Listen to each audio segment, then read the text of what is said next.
Alright guys, wait till you see the damage this vehicle sustained, and I'm going to have you 3 information tips included in this video to do with the fuel tank, the transfer case and the fuel tank guard. Save yourself some damage, save yourself some money, understand the problems. Oh my gosh, this vehicle, it's like it's been sent to the wreckers. This client, I believe the information I've been given, he's purchased it brand new. So this was a new vehicle. You've just got to stop driving it this way. You've got to look after it better. This is ridiculous. The one we're going to focus on at the first part of the video is this banana fuel tank. Have a look at that. Can you see that? I'll go around the other side in a minute. It's an absolute banana. It's pushed up in the middle, I reckon, 2 or 3 inches. It's just bizarre. I've never seen anything like it. So in behind here, right there's the strap. That's a plastic fuel tank, and you've got a thin guard. What would this be? Maybe 2 mil, 1.5, 2 mil thick, something like that. Maybe 1.8, I'm guessing. Anyway, oh my God, that's a plastic fuel tank in there, right there and there. And it's really pushed up big time. So, you cannot drive like this is the first part. You need to slow down, take your time, and pick the correct line. If you're going to take the vehicle through stuff like this, you're going to need a lot more than kaon.com.au. You're going to need to pray. Okay, so what I'm saying is you need to drive properly. This is ridiculous. So what are you two giggling about? Anyway, kaon.com.au, right? So you can get a fuel tank guard for this, and it's absolutely awesome. And I'd suggest this vehicle needs it big time. You can see dents from the front. You can see damage along the side here. All around here, it's been hit everywhere. There's rocks in there. Remember what I said about annual maintenance? If you go off-road, it's 6 bolts. You need to drop this down, clean it out, straighten it. This one, you need to take it off and take it to scrap metal, mate. It's going to China, right? Look at that, mate. Damage there, and here it's just absolutely... You'd have to park your vehicle on a boulder to get it to do that. I've never seen anything like it. I'm dumbfounded. Like around this side, look how close it is to the tail shaft. I can't even fit my finger in there. It's like, must be, I don't know, 8 mil, 10 mil tops. Same at this side, it's nearly bent out to the chassis just there. Oh... Never seen anything like it. So look, careful how you drive, all right? Take a bit more care. And kaon.com.au makes an awesome strong fuel tank guard, but I've got to be honest, I don't know whether it would be strong enough for this vehicle's driver. Now, it's got all the gear, and I have no idea. Anyway, so that's what it seems to be on this vehicle. It's got all the gear. It's got the suspension. It's got the airbags. Look, it even had the Kaon shock guards, all right? I don't know if you saw it light in the background. I'm trying to block the light so that the light works. This is just totally bent up and shagged, mate. They're totally. Let's have a look at this side.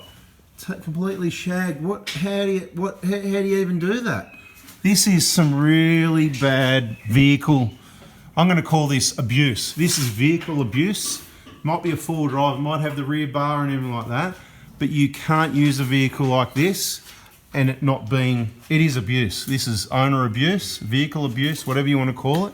Absolutely ridiculous. So, look, I don't know. Just making observations here that it's got the original side steps, and you can see they've been hit and sort of slightly bent backwards, but they're not too bad. You know, this one's a bit bent as well, but, you know, just a little bit, you know, but not too bad compared to some that I've seen. It certainly needs, so if you haven't got all the gear, because you haven't got heavy duty side steps. But what I can't believe is how good condition the steps are still in and how bad the fuel tank is. I've really never seen anything like it. Now let's move on to this transfer case guard, because this is a problem. I don't care what brand this one is, and I don't really care what brand the other ones are and who copied who, but this is the go. This is the deal. It's not just about you've wrecked your fuel tank. You need to take that off, check that plastic tank. It may need replacement, because inside this tank, right about there, that's where the sender unit is, isn't it? That's where the pump and everything is. Is that right? Right there. It's where that circle is, yeah. Because it's about there in the tank, isn't it? Is that right? Yeah. It's far up there. Is that where the? Because that's why it's flat there, isn't it? Because that's where the sender unit sits, right there, isn't it? So it's right next to it. Just refresh it, because it's all up. It's all bent up inside out, back to front.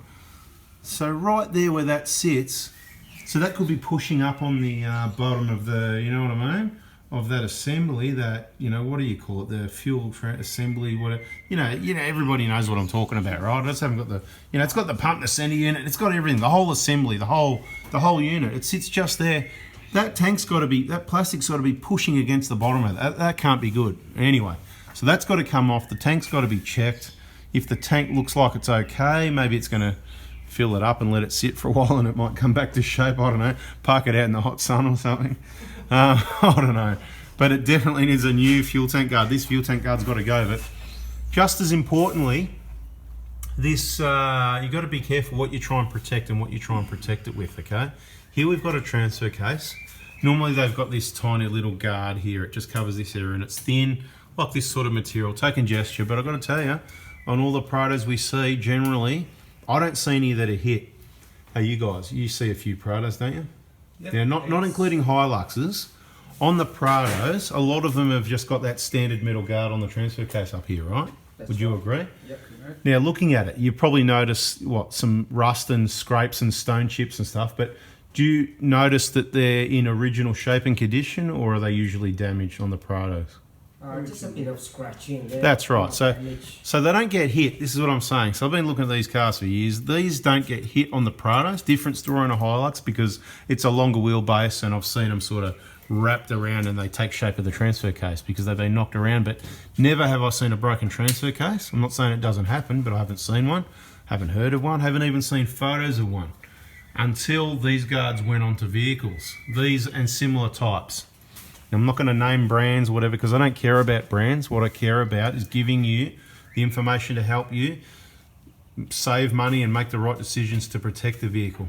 Now, what's happened here is whether it's $200 or $300 worth, you've got an alloy transfer case. It's not that strong, okay? It's just not that strong, and this guard is bolted to the transfer case, including these two bolts up here. But unfortunately, these up here, they don't take most of the force when it gets hit.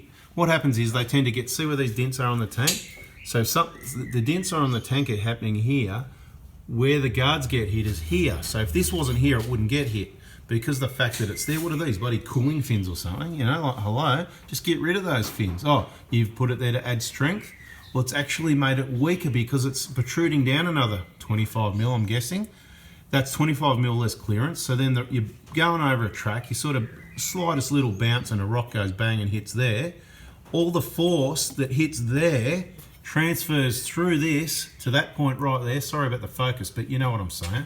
You see where I'm getting at, don't you? Hang on, I'll try and get it to focus a bit. I don't know what's going on. Anyway, it doesn't matter. You get the picture? Do you get the picture? Even though it doesn't focus, I hope you get the picture. So it's simple as that. You can see how long that is, as long as my fingers, right? Bang, a rock touches there, the leverage through there, onto that, and what happens is, that's your number one breakage point right there. You may have seen it before. That one there could be the one. If it gets hit over this side, that is gonna pop that, right? Because see how that protrudes out of the case?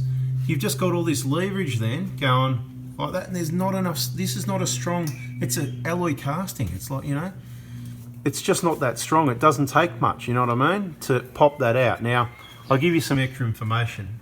An emergency repair, say you've got one of these guards because you spent $200 or $300 and you really want to keep it.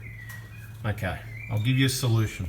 Make sure you take a tube of RTV, you know, you may have seen it in other videos. We tried it, we did a demonstration, you know, cheap oil. Oh, look, this is the other thing I'll tell you in other videos. These always, the spot weld there always breaks. And when you hear that vibrating noise on the corrugations, that's what it is. So there's a whole heap of information here, like usual. Subscribe, turn the bell on. There's more in this video, more in other videos. Heap of education for you. But look, that oil leak, it's not there. The RTV's not there, but that same RTV, it sticks really well. And what you can actually do, when this breaks and all the oil leaks out, you can take the whole guard off. You can take this piece out. You can RTV and stick it back in, and you can RTV up around the outside of it, and it will stick and hold it there. Now, this is a dodgy fix. Yes, that's the idea of it, right?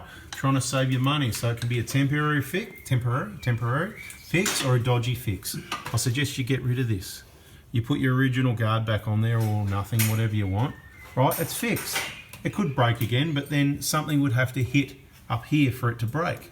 I'm not suggesting it's a permanent solution. I'm suggesting that it would be a permanent solution if you wanted to risk it for the biscuit, okay? from this clearance here to there is around approximately 2 inches. So if it took a long time for something to hit this area here, it's going to take much longer for something to hit up here. It's probably never going to happen, to be quite honest. Without any guard there, nothing's going to hit that for a very long time. Especially if you were to add the K-on transfer case actuator guard, because there's a plastic actuator here. That's what they're trying to protect. See that here hiding under there? Great idea. Other than that's up higher than the fuel tank, 75 mil, I think, from previous videos years ago, where we took the measurements, we put a straight edge across, and we went, well, that's actually elevated up and it's out of the way. Doesn't mean that you couldn't hit something on it, but rarely is that going to happen. And by adding something like this to protect that is actually causing more risk of harm than good. I hope you understand that. Obviously, this guy has missed that video as well. I've been informed that he's only recently discovered the videos and he's learning and all that sort of thing, like a lot of people. It's too late for a lot of things, but we're moving forward here, aren't we? So the vehicle's been sent to the wreckers. It's time we can slowly bring it back from the wreckers. Like I said, this one's got the lot. There's a lot of probably maybe not the best decisions and fitment and vehicle use and driving, the way it's been used. You can see it's obviously been around some salt maybe as well, because there's more rust on those bolts than what I'd normally expect to see. So the way to fix it permanently obviously is to replace the transfer case. You know, it's about $3 grand, a bit under $3 grand maybe, but I have personally, to get someone out of trouble, got the vehicle back to the workshop, removed all this gear, glued that in with RTV, put a little bit around the outside, let it dry overnight, filled it with oil and sent him on his way, and he drove 2,000 kilometres home and then went ahead under insurance and got the transfer case replaced, obviously, because it was insurance anyway, right? But, you know, each their own. Anyway, I've told you about a few things you need to know about here. I hope you liked it. How to save your fuel tank, you can protect it, and you can drive properly. Combination's good. You've been told about the noise. You've been told how this may well end up breaking that transfer case. 3 things. I hope you liked it. Hit the like button, subscribe bell on. I'm out of here. See ya.